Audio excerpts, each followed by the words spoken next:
ভাবতেছিলাম মা বাচ্চারা মরে যাচ্ছে মা। এখান থেকে প্রায় সময় অনেক বিমান আসে যায়, অনেক প্রশিক্ষণ বিমান অনেক আসে যায়, কানে অনেক শব্দ হয়। তো কালকে যখন এখানে জিনিসটা আসছিল, এত জোরে সাউন্ড আপনারা জাস্ট কল্পনা করতে পারবেন না, মানুষের কানের পর্দা ফেটে যাচ্ছিল।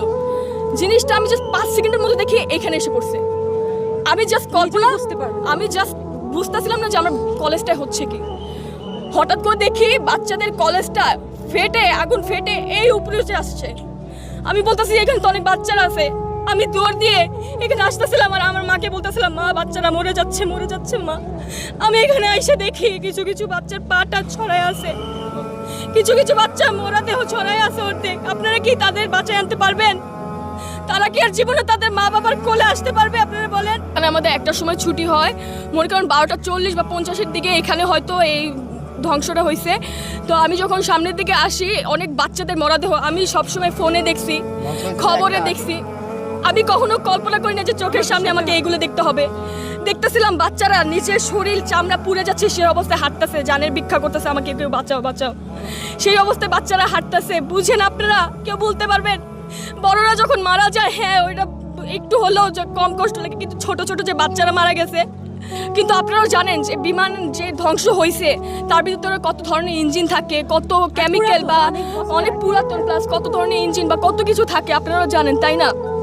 তো এটা তো স্বাভাবিক কোনো আগুন ছিল না।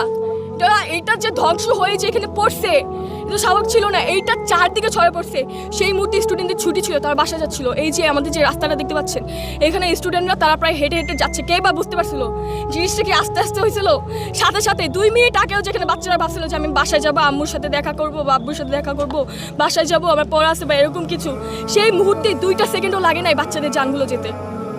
আপনারা কি বলতে পারবেন এই ধরনের এরিয়াতে কেন এগুলো প্রশিক্ষণ দেওয়া হয়? কোন দেশে বসবাস করছি? আমি কালকে কার ব্লেম দিব আমি বুঝতে পারতেছিলাম না। যে ছড়াচ্ছেন এটা 2013 সালের বিমান, আসলে সেটা না, সেটা হচ্ছে 1966 সালের বিমান। এত ফেক নিউজ কেন ছড়াচ্ছেন যে 19 থেকে 20 জন বাচ্চা মারা গিয়েছে, যেখানে হচ্ছে 200 জনের মতো বাচ্চা নিহত হয়েছে, আহত আরো অনেকে হয়েছে, এখনো নিখোঁজ অনেক বাচ্চা, মায়ের বুক খালি হয়েছে নিচতলায়। সেটা উত্তর কি আপনি দিতে পারবেন?